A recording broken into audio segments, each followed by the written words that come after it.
नमस्कार।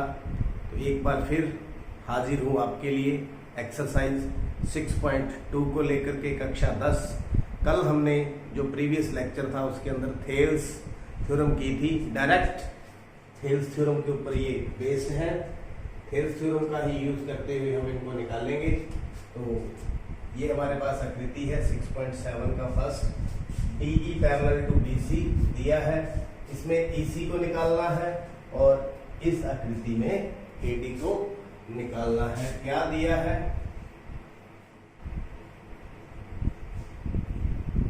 आकृति में जो DE है वो किसके समानांतर है? BC के। और क्या दिया हुआ है?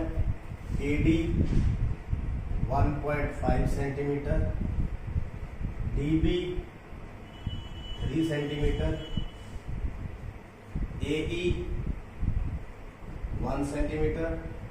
क्या ज्ञात करना है?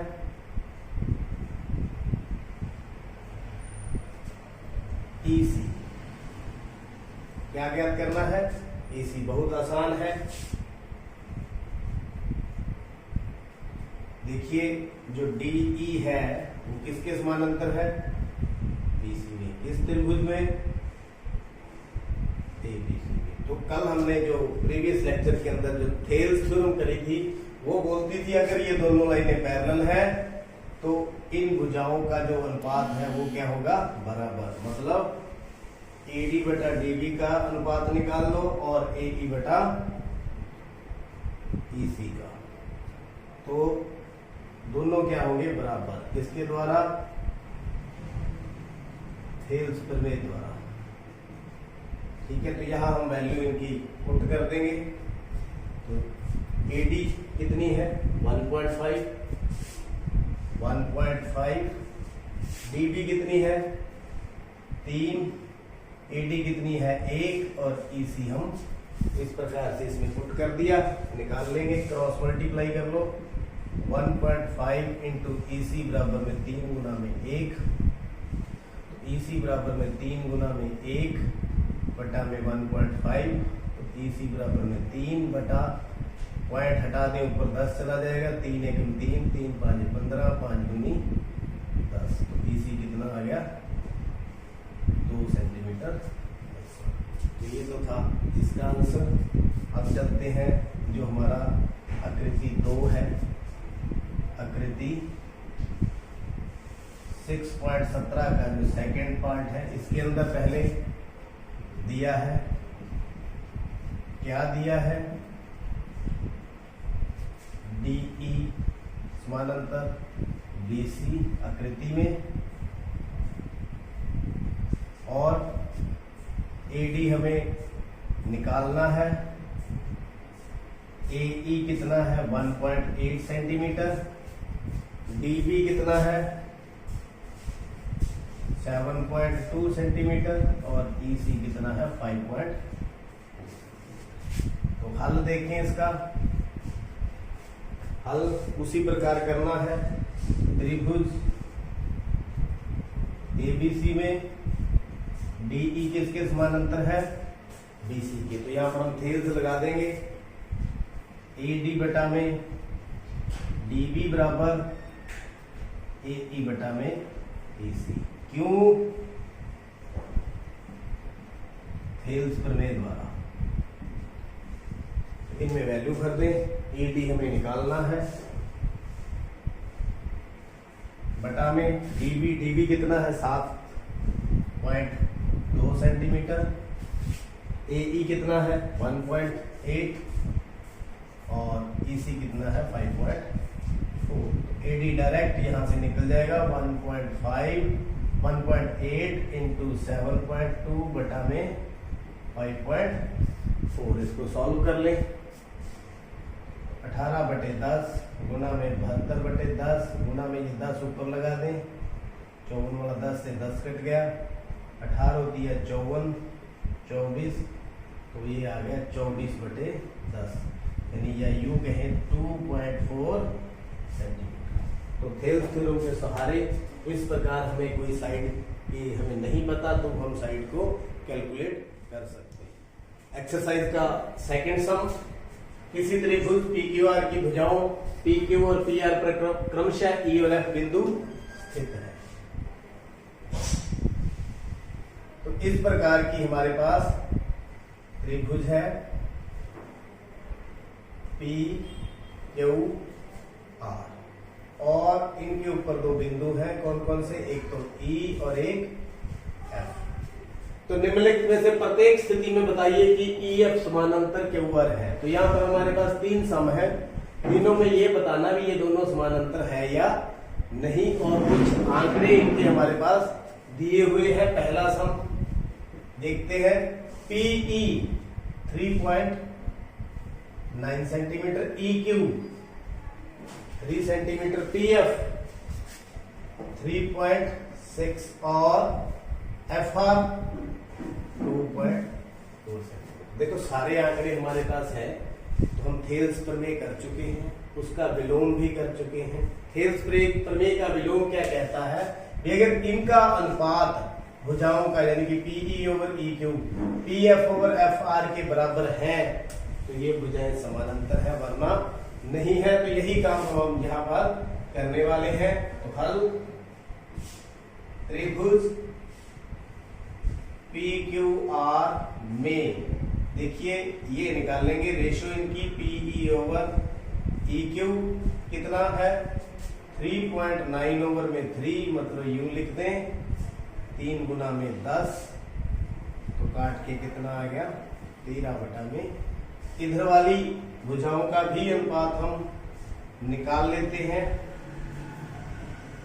3.6 बटा में 2.4, 36 बटा में 10 गुना में 10 बटा में 24। इसका भी पॉइंट हटा दिया, इसका भी पॉइंट हटा दिया, 10 से 10 कट गया, कितना आ गया 3/2। तो आप देख सकते हैं क्या ये दोनों बराबर है, PE बटा EQ नहीं बराबर PF बटा FR, ये बराबर नहीं है। नहीं है तो क्या कह सकते हैं, जो EF या थेल्स प्रमेय के विलोम द्वारा, थेल्स प्रमेय के विलोम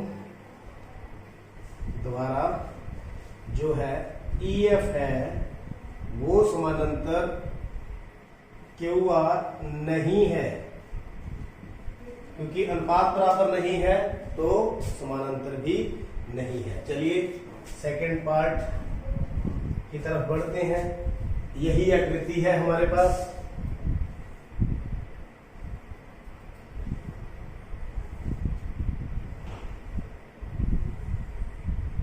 PQREF,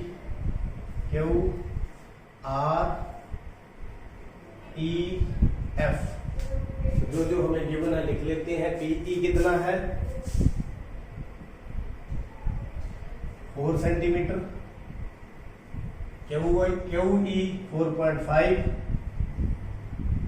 सेंटीमीटर, PF 8 सेंटीमीटर और RF 9 सेंटीमीटर। बिल्कुल इसी प्रकार से हम करेंगे इसको हल। त्रिभुज PQR में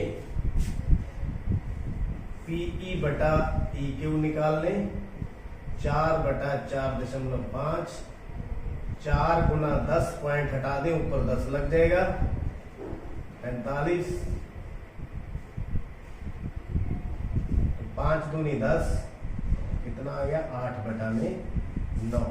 और PF बटे FR, PF बटे FR, तो यहाँ 8 बटा में 9, तो दोनों क्या है बराबर। तो PE बटा EQ किसके बराबर है, PF बटा FR, तो ये दोनों बराबर हो गए। तो थेल्स प्रमेय के विलोम द्वारा, थेल्स प्रमेय के विलोम द्वारा जो है EF है किसके समानांतर है, QR के। तो ये आपका। अब चलते हैं तीसरे और अंतिम सवाल की तरफ। काम वही करना है।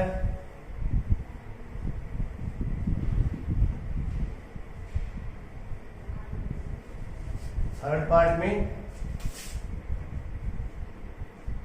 जो डाटा गिवन है उसको लिखते हैं पी क्यू 1.28, पी क्यू यानी पूरी कितनी है 1.28 सेंटीमीटर। पी आर कितनी है 2.56, पीई 0.18 सेंटीमीटर और पीएफ 0.36, ये पूरा है। सबसे पहले क्योंकि हमने क्या कौन सी रेशो निकालनी है पीई ओवर ई क्यू, तो ई क्यू हम निकाल लेते हैं। सबसे पहले ई क्यू कैसे निकलेगी, पूरी साइड में से पीई निकाल दें। ये पूरी में से 1.8 है, इसमें से क्या निकाल दें 0.18, कितना आ गया 10, 1.10 सेंटीमीटर, कितना आ गया 1.10 सेंटीमीटर। इसी प्रकार इसमें से देख लेते हैं F R is equal to P R minus P F. P R कितना है 2.56 minus 0.36 is equal to 2.20 centimetre. अब त्रिभुज पी क्यू आर में क्या निकाल लें, आकृति में पीई बटा ई क्यू, तो पीई कितनी है 0.18, ई क्यू कितना है 1.10, तो 18 बटा में 100 गुना में 100, इसका पॉइंट हटा देंगे, बटा में 110, 100 से 100 कट गया, तो ये आ गया 9, ये आ गया 55, कितना आ गया 9 बटा 55। इसी प्रकार पी एफ बटा एफ आर, पी एफ बटा एफ आर, पी एफ कितनी है 0.36, एफ आर कितना है 2.20, मतलब 36 बटा में 100 गुना में इसका पॉइंट हटाएंगे, ऊपर 100 लगा देंगे, तो 100 से 100 कट गया, 4 पे काटे, 4 5 20, 4 5 20, कितना आ गया 9 बटे 55। तो आप देख सकते हैं दोनों क्या है यहां पर बराबर है।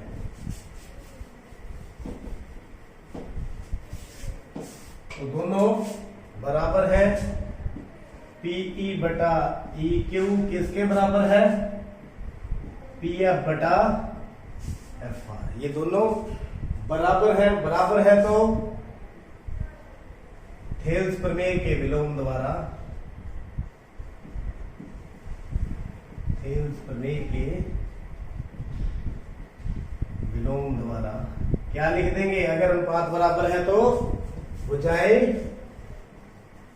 क्या होंगी समानांतर। तो उम्मीद करता हूं आपको जो थेल्स प्रमेय से और थेल्स प्रमेय के विलोम से संबंधित जो सवाल थे आपको अच्छी तरह से समझ आ चुके हैं। देखते रहिए, समझते रहिए। आपका बहुत बहुत धन्यवाद।